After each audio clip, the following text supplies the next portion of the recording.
What is going on, Trash Talkers? We're back with another episode for you.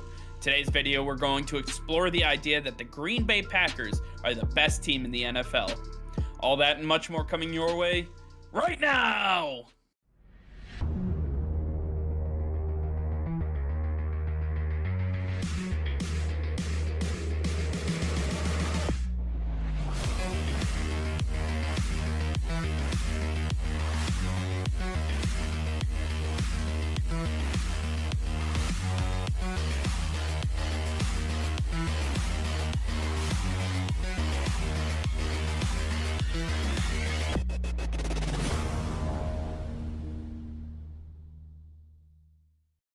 Hey Trash Talkers, over 85% of you are still not subscribed to the channel. Please be sure to hit that red subscribe button and turn on notifications, as it will help us create more daily content for you. Thank you and enjoy today's video. Alright Nick, as the NFL season is winding down, we have gone through a litany of teams asking, is this team the best team? Is this team better than this one? I think we might have gotten to a point where we know who the contenders and pretenders are this season, and I want to ask you the question at least one final time that I can recall, and that would be the Green Bay Packers. Nick, are the Green Bay Packers the best team in the NFL right now? Yeah, the Green Bay Packers are by far and away the best team in the NFL, and to me, it's really not even close. We want to say, oh, well, the Bucs are in it, the Cardinals, the Rams, the Patriots on the other side.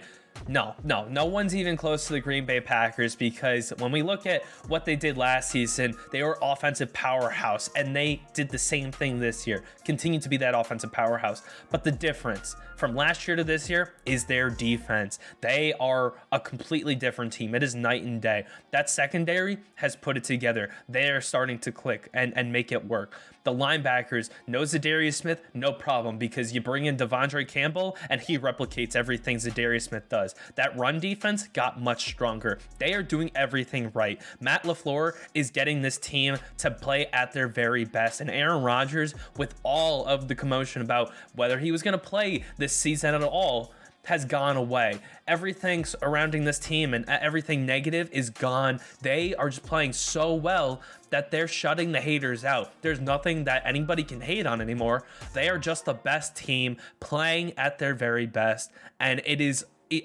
jaw-dropping to see how incredible they are and see how much they can separate themselves from everybody else. I would say that the NFC is the more talented of the two conferences. Would you agree? Absolutely. Okay. So you have the number one team in the number one conference. I think the Green Bay Packers have shown that they have what it takes to compete with the best of the best. My question is, does the defense hold up when you have to face a guy like Tom Brady? Or can Matthew Stafford hit Odell Beckham and Cooper Kupp for big gains and really tear apart this defense when they don't have to focus on the run, when they can beat you with their arms? So I think that's my biggest question, is playing against quality competition. And I know that for us, we both hate when people say, oh, they haven't played anybody good. They played the people on their schedule, and you can only do that. You can't go out and be like, listen, I want to play the Ravens at their best every single week, or I want to play the Rams at their best every single week. I think a lot of people get lost in, oh, who have they beaten? Who have they shown on their resume to beat?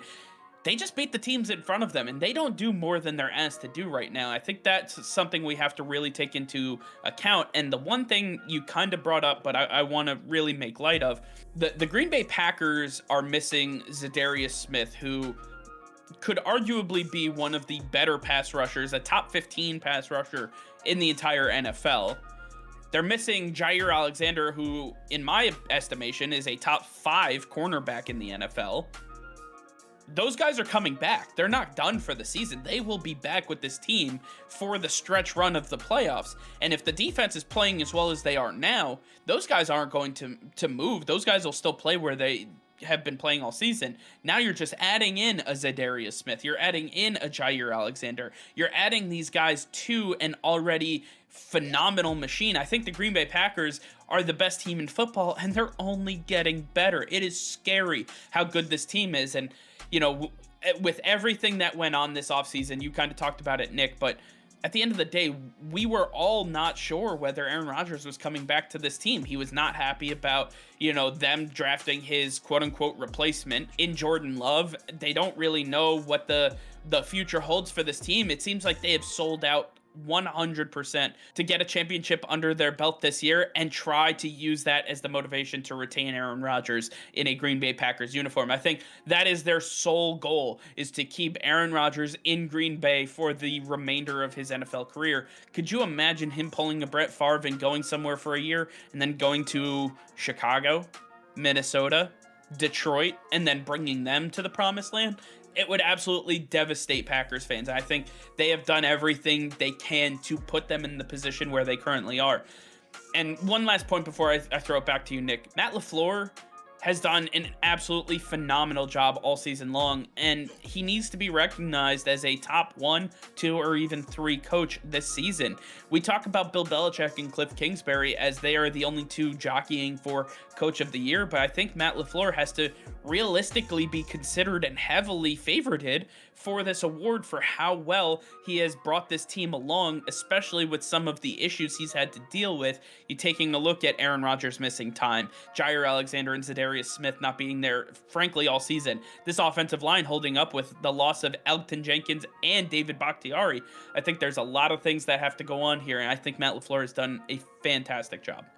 Yeah, and I think another thing to point out, the Green Bay Packers probably have faced some of the most adversity out of all NFL teams this season on the fields. At some point or another, they've had no Aaron Rodgers, they've had no Aaron Jones, Devontae Adams, David Bakhtiari, Elgton Jenkins, Jair, Zadarius. It just goes on and on. They've been without every one of their best players at some point this season, and they've still managed to be the number 1 seed in the NFC up to this point. They dropped one fluke game at the beginning of the season and won an incredible run until they lost to the Kansas City Chiefs, but that was Jordan Love, and that's not the same team.